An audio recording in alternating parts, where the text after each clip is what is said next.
2021년 현재 일본에서 14살 여중생이 집단 괴롭힘과 성추행 등 심한 이지매를 당하다 행방불명된 후 39일째 되는 날에 홋카이도의 한 공원에서 1m 이상 쌓여있던 눈이 녹는 것과 함께 사체로 발견되는 일이 있었습니다.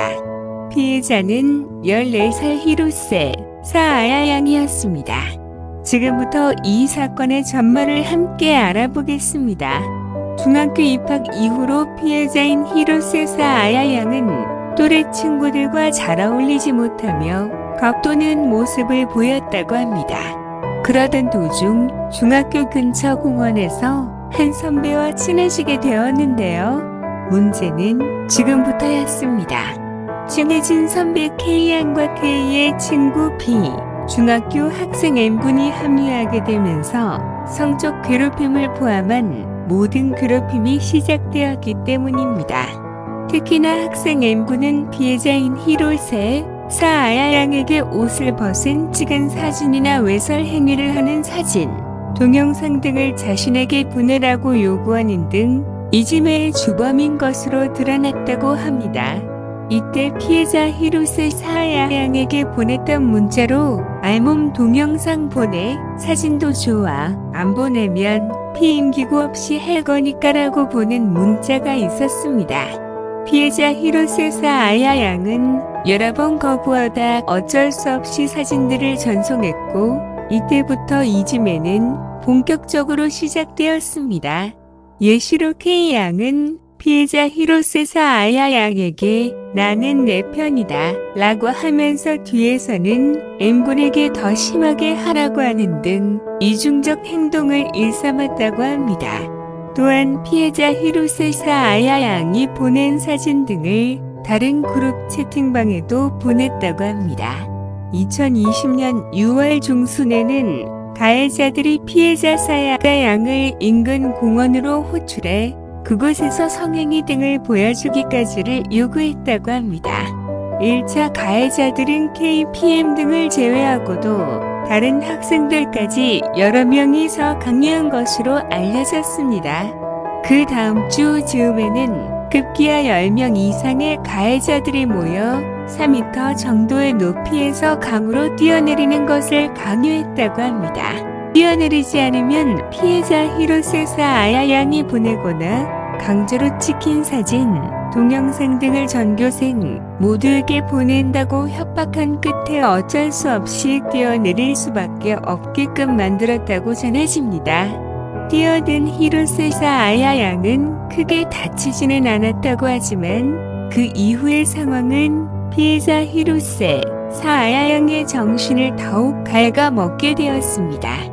히로세 사아야 양이 강에 뛰어든 건으로 인해 경찰 조사를 받게 되자 가해자 그룹은 피해자 히로세 사아야 양에게 나는 가정폭력 피해자이고 학대를 받고 있기 때문에 더 이상 살아가고 싶지 않아서 강으로 뛰어들었다 라고 말하게 하게끔 강제했고, 이로 인해 아무 죄 없는 히로세 사아야 양의 어머니는 경찰 조사 후 딸인 사야카를 학대한 사실이 없다는 것을 입증한 후에야 딸을 만날 수 있었다고 합니다.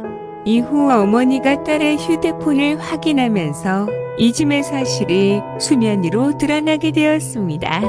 여기서 악랄한 가해 학생들의 증거인멸이 나오는데, 휴대폰을 초기화하는 등 치밀한 모습을 보여주었지만 디지털 포렌식 등으로 증거물은 다행히 발견될 수 있었다고 합니다. 그런데 여기서부터 더욱 충격입니다. 그것은 바로 실제로 처벌받은 가해자가 한 명도 없었다는 사실입니다. 가장 이지매의 강도가 심했던 M군은 아동법 위반 등 여러 법률 위반에 해당되었다고는 하지만 당시 만 14세 미만의 촉법 소년이었기 때문에 처벌을 피해갈 수 있었습니다. 다른 가해자들도 강요죄 등을 조사받았지만 증거 불충분으로 경고 조치 정도만 받았다고 합니다. 또한 가해자들은 수사가 종료되자 백업한 데이터로 사진, 영상 등을 또다시 유포하는 등 가해 행위는 멈추지 않았습니다.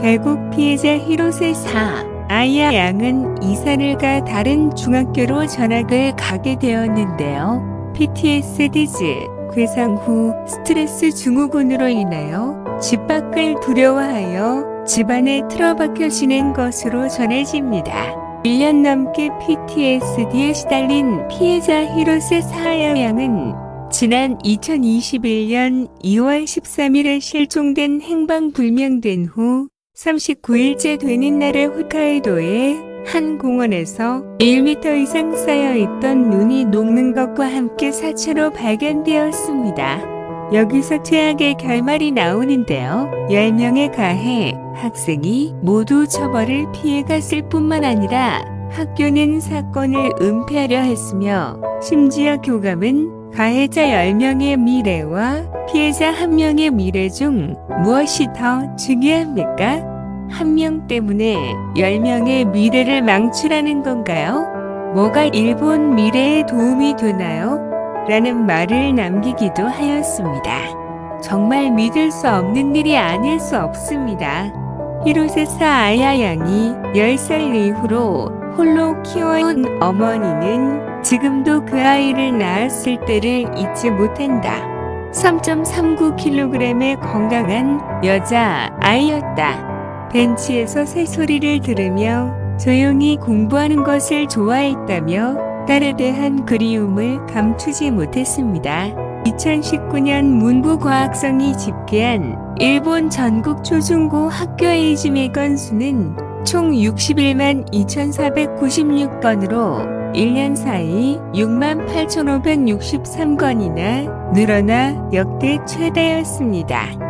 이즈메로 피해자의 몸이나 마음에 심각한 피해가 발생한 중대 사태로 분류된 건수도 전년보다 121건 증가한 723건에 달했다고 합니다.